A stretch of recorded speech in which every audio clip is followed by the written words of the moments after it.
Digong din ang nag-aalaga sa mamamayan, una sa Davao City.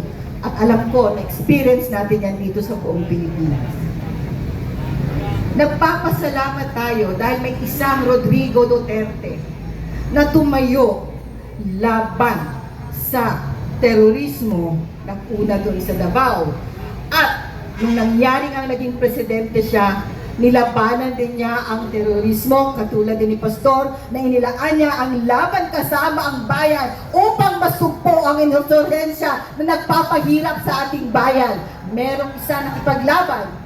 Ang apat ba siya sa droga? Alam natin kung paano siya tumayo, paano siya nanindigan sa katotohanan.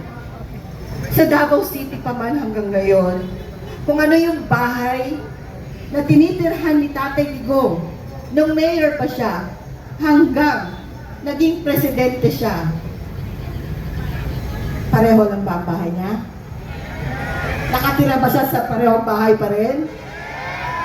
30 years na simple, although pinagpapala talaga tayo ng dakilang Ama, pareho silang hindi bumigay sa pera, hindi nababayaran ang kanilang paglilingkod at serbisyo sa bayan.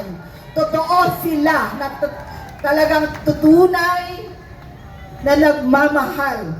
Slight win pa rin si Tatay. Walang makakatalo dahil alam natin kung anong klase pamumuno meron si Tatay ko. Katulad ng twin bombing sa Davao City noong 2003 sa pier at sa airport, kaya nagtatag ang Task Force Davao. Unang-unang pinakilala ni Tatay ang mga militar sa Kingdom of Jesus Christ. Hindi kami sanay na makipag-usap sa mga military. Pero dahil kay mga kamay! Isigaw natin, bring him home! Bring him home! Bring him home! Bring him home! Hey! Yan lang. O, sige, maupo na ba kayo? Tinitilan ko lang talaga kung masaya kayo. Totoo. Kasi ang susunod natin isasama. Dito ngayong gabi. Yes. Nako. Kaiba to, partner.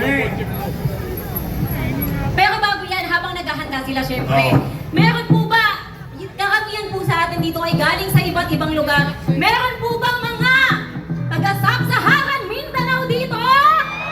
Ay, madami. Oo. Ako naman. Mga taga-Luzon. Malalayong lugar. Oh. Naaway mga taga-Mindanao! Marami. Mga taga-Divisoria. O, diba? Wala sa mga. Hindi, meron mga taga-Davao kasi kanina, ako po kasi, ang aming pamilya ay galing din po sa Davao. So kanina may mga nakita akong mga kapatid natin from Davao. Ito sila, ma'am. From Davao po kayo. Sigawan po sa mga taga-Davao. Mga Cebuanos! From Pampanga. Ayun. Ayan, mga kabayan. Meron din naman. Oo naman. Mga kasama ko sa CYM sa Manuel Sergio, nandito rin sila. Sina Tita Tess, Ma'am Angus, Ma'am Evangeline, and Sister. Yan, welcome guys. Tsaka yung best friend natin, nandito din, si Arnel at Chica. Nasaan siya? Nandito siya. Naku, Arnel Chica, magpakita Ayun! ka naman. Nasaan ka? Ayun! Yeah. Okay, so guys, are you ready for the next performer?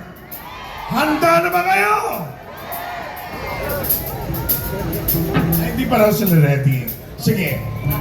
Tama ka dyan. So, ibig sabihin, wala sa layo, wala sa lapit, basta isa lang ang ating puso at mithiin. Totoo yan. Kaya nga, nako, ang susunod mag-perform. Ladies and gentlemen, a dynamic group that made an impact of live music dedicated to crafting OPM songs with years of experience in the industry. Yes! Nako, mag-enjoy Kanina, na. sayawan tayo! Totoo yan. At syempre may DJ tayo ngayon naman, syempre, kantahan naman tayo. Totoo yan. Para talagang mabuhay ang ating mga kaluluwa. Sa namimigay ng mga papremyo, ng mga cellphone, at ng jacket. Alam niyo ba kung bakit ako nandito ngayon? Kasi, katulad niyong lahat, sinusuportahan ko, minamahal ko, at tumitindig ako para kay Rodrigo Roa Duterte! Duterte! One more time! Duterte! Duterte! Bring him home! ICC! Bring him home! Palakpakan naman, everybody! Dito, bawal mamigay. Walang kampanya-kampanya, walang kulay-kulay. Pero ako, matitiis ko ba kayo? Okay lang ba na ang aking maipamimigay ngayong hapon na ito ay ang aking sombrero? Bago ako pumunta, sige, mapapamigay ko to. Bago ako pumunta dito kanina, nag-post ako sa Facebook ko. Pinost ko doon, join me dito mamaya sa Liwasang Bonifacio para sa prayer rally para kay Digong. May nag-comment doon, yung mga tao daw dito, wag na daw ako pumunta doon dahil yung mga tao daw dito ay hakot at bayaran. Totoo ba ito? Totoo ba ito?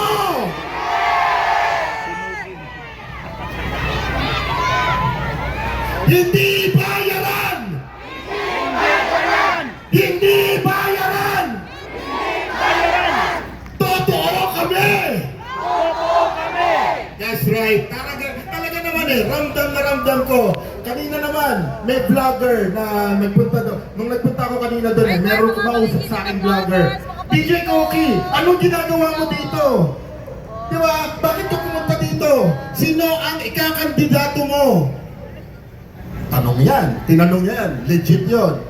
Sabi ko, ngayong mga oras na ito, ang ikakampanya ko, ang isisigaw ko, ay ang puso ko.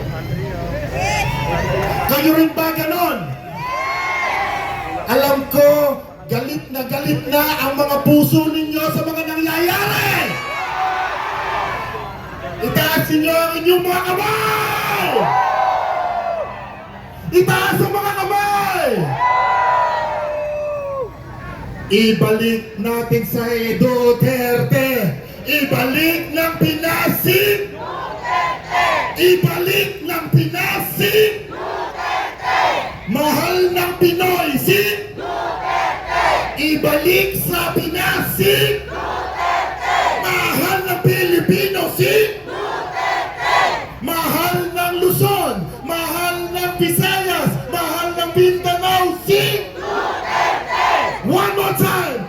Ibalik nyo sa Pinasin! Mahal ng Pilipino si mahal ng Luzon! Mahal ng Visayas! Mahal ng Mindanao si Maraming salamat po! Ako po pala uli, si DJ Koki, lumalaban kasama ninyong lahat! Para mapasaya lang kayo, panandalian, may i-introduce ako sa inyo. Ito po, pinagsama-samang dancers, ang mga